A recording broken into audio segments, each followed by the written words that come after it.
بسم اللہ الرحمن الرحیم صلی اللہ علی حبیبہ سیدنا محمد ووالدیہ وآلہ وسلم۔ حضرات گرامی، آج کے پرفتن دور میں عقائد کی درستگی اور نجات کا راستہ وہی ہے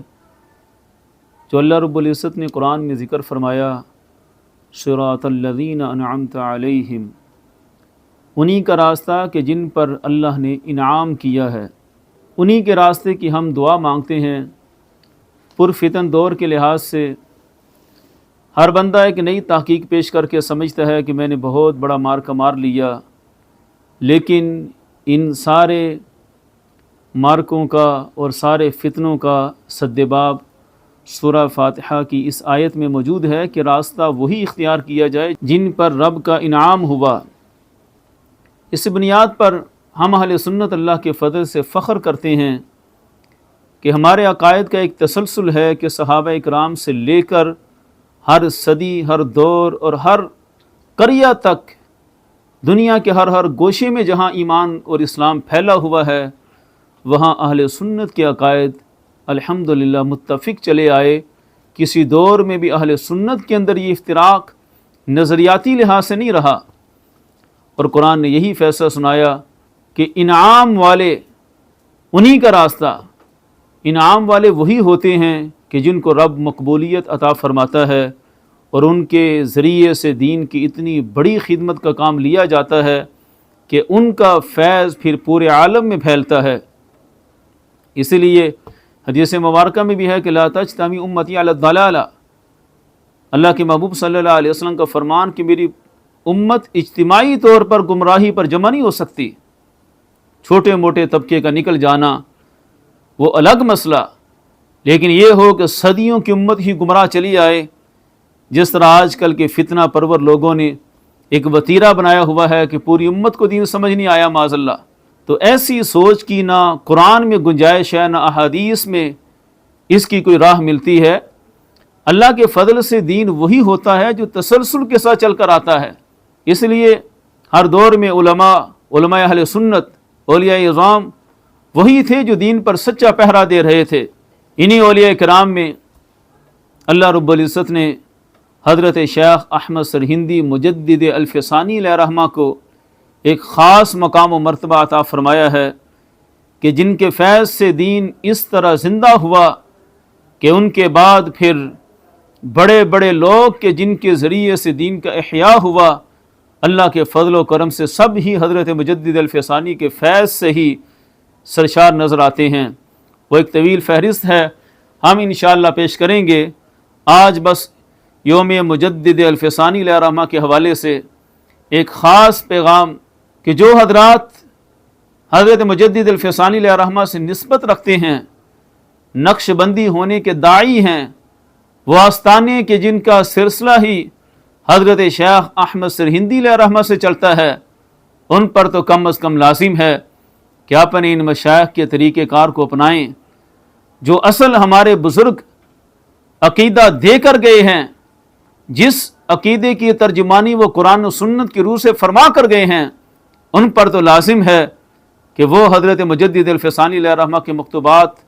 کو پڑھیں، سمجھیں اور سمجھ کر پھر اس عقیدے کی ترجمانی کریں، اس عقیدے کا پرچار کریں۔ بہت سے لوگ کہ جو اپنے آپ کو مجددی بھی کہتے ہیں، نقش بندی بھی کہتے ہیں، لیکن اس کے باوجود وہ رافضیت کی لہروں میں بہتے ہوئے نظر آتے ہیں، کہیں خارجیت کے نظریات کا پرچار کرتے ہوئے نظر آتے ہیں۔ حضرت مولانا روم علیہ رحمہ فرماتے تھے، ہر کسے ازن خود شدیار من، از درون من نہ جو سسرار من، کہ ہر بندہ اپنے گمان کے مطابق تو میرا محبوب بنتا ہے، لیکن میرے اندر سے کسی نے نہیں تلاش کیا کہ میرے اندر کیا چھپا ہوا ہے۔ یہی صدا آج مکتوبات امام ربانی سے آتی ہے کہ ہر کوئی اپنے گمان کے مطابق، اپنی سوچ کے مطابق، کوئی موروثی، کوئی ماحولیاتی مجبوری کے مطابق، کوئی بڑوں کی نسبت کی وجہ سے اس طرح مجددی نقش بندی تو بن جاتا ہے، لیکن کوئی مجدد پاک سے بھی تو پوچھے کہ مجددی ہوتا کون ہے۔ مجددی بننا کوئی آسان نہیں ہے۔ تو حضرت مجدد الفسانی علیہ رحمہ اس نام میں بھی کتنا لطف ہے آج لقب تو سارے لیتے ہیں، کاش اس لقب کی حقیقت تک بھی پہنچیں۔ مجدد الف ثانی، الف ثانی جب اسلام کا 1000 سال مکمل ہوا، ہندوستان میں فتنہ پروروں نے بڑی کوشش کی کہ معاذ اللہ اسلام کے ختم ہونے کا اعلان کر کے دین الہی کو رائج کیا جائے، اور یہ چھوٹا موٹا فتنہ نہیں تھا۔ وقت کا حکمران، وہ بھی مغلیہ سلطنت کا ایک بڑا بادشاہ اکبر، دین الہی کو لے کر نکل پڑا تھا۔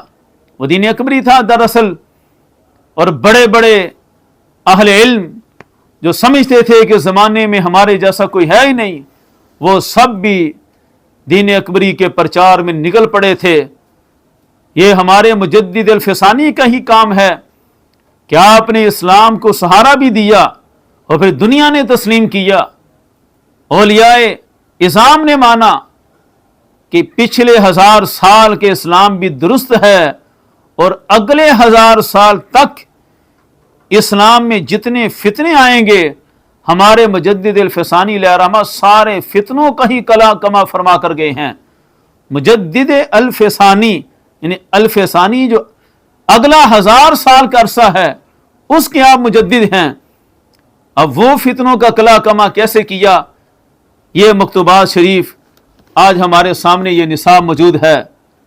آپ ایسی تحریریں لکھ کر گئے ہیں کہ جن سے آنے والے فتنوں کا تعاقب کرنا اور ان فتنوں کو دبا کر ختم کر دینا، اسلام کو زندہ کرنا اب کوئی مشکل نہیں ہے۔ ہمارے مجدد الف ثانی علیہ الرحمہ یہ سارا نصاب دے کر گئے ہیں، لیکن ضرورت اس بات کی ہے کہ اس نصاب کو پڑھا جائے اور آگے پھر پھیلایا جائے۔ کم از کم جو نقش بندی آستانے ہیں جن کو حضرت مجدد الف ثانی علیہ الرحمہ سے نسبت ہے، ہر ایک ایک نقش بندی پیروں سے لے کر مریدوں تک، گھروں تک اس کا فیض عام ہونا چاہیے۔ ان مکتوبات کو ہر پیر کو چاہیے کہ اپنے مریدوں کے نصاب کا حصہ بنائے، اور حضرت مجدد الف ثانی اگلے 1000 سال تک کے جو مجدد ہیں ان کی تجدید کو اپنائے بھی۔ تو آج چونکہ فتنوں کے دور میں لوگوں نے نئی نئی راہیں نکالی ہیں، کتنے کتنے امور میں حضرت مجدد الف ثانی علیہ الرحمہ سے ٹکراؤ کی کیفیت جاری ہے، جن سے ہم دن رات نبرد آزما ہیں۔ یہ لوگ اصل میں ہمارے دشمن نہیں ہیں، یہ اصل میں دشمن ہیں حضرت مجدد الف ثانی علیہ الرحمہ کے، یہ دشمن ہیں اعلی حضرت علیہ الرحمہ کے۔ آج تو ان کی زبانوں سے وہ نام بھی نکل ہی آئے بالآخر۔ بس ہوتا اس طرح ہے کہ جس طرح وہ زاویہ والے ڈاکٹر اشفاق نے کہا تھا کہ یہ لبرل لوگ، یہ ملحد، یہ سیکولر، یہ جتنے علماء پر اعتراض کرتے ہیں، ان کے اعتراض علماء پر نہیں ہوتے، یہ اعتراض ان کے ڈائریکٹ اسلام پر ہوتے ہیں، لیکن ماحول، معاشرہ، سماج کی مجبوری کی وجہ سے ڈائریکٹ اسلام کا نام لیتے ہوئے ڈرتے ہیں، اور بدبخت لوگ علماء کا نام لے لے کر مذاق اڑاتے ہیں۔ یہی حال ان موجودہ گمراہ لوگوں کا ہے جو اہل سنت کا لبادہ اوڑھ کر دہائیوں تک اہل سنت کے لیڈر بنے رہے، خیر خواہ بنے رہے۔ آج جو ہم سے ٹکراتے ہیں، ہمیں دن رات وہ گالیاں دیتے ہیں، اور اہل سنت اور فکر مجدد، فکر رضا کے وارثوں کو جو طرح طرح کی تہمتیں لگاتے ہیں، اصل میں ان کی تہمتوں، ان کی گالیوں کا مرکز ہم نہیں ہیں۔ ان کے تیروں کا نشانہ بھی حضرت مجدد الف ثانی اور اعلیٰ حضرت امام احمد رضا خان فاضل بریلوی ہیں۔ صرف یہ ہے کہ فکر رضا اور فکر مجدد اتنی عام ہے، اس قدر جھنڈا بلند ہے کہ ادھر منہ کرتے ہیں تو تھوک منہ پر آتی ہے، تو وقتی طور پر یہ ادھر رخ کرتے ہیں، لیکن اصل ٹارگٹ ان کا یہی ہے۔ جس طرح تماشا کچھ دنوں پہلے دیکھ ہی لیا کہ کس طرح اعلیٰ حضرت کو للکارا جا رہا تھا، کتنی کتنی گالیوں سے بھرے صفحات کالے کیے گئے اعلیٰ حضرت علیہ الرحمہ کے اوپر۔ تو یہ حال ان فتنہ پروروں کا ہے، لیکن ہمارا مقصد یہ ہے کہ ایک دفعہ جتنے بھی نقش بند سلسلے سے منسلک لوگ ہیں، وہ ایک دفعہ حضرت مجدد الف ثانی علیہ الرحمہ کی تعلیمات کو دیکھ لیں اور پھر فیصلہ کریں کہ اصل صراط الذین انعمت علیہم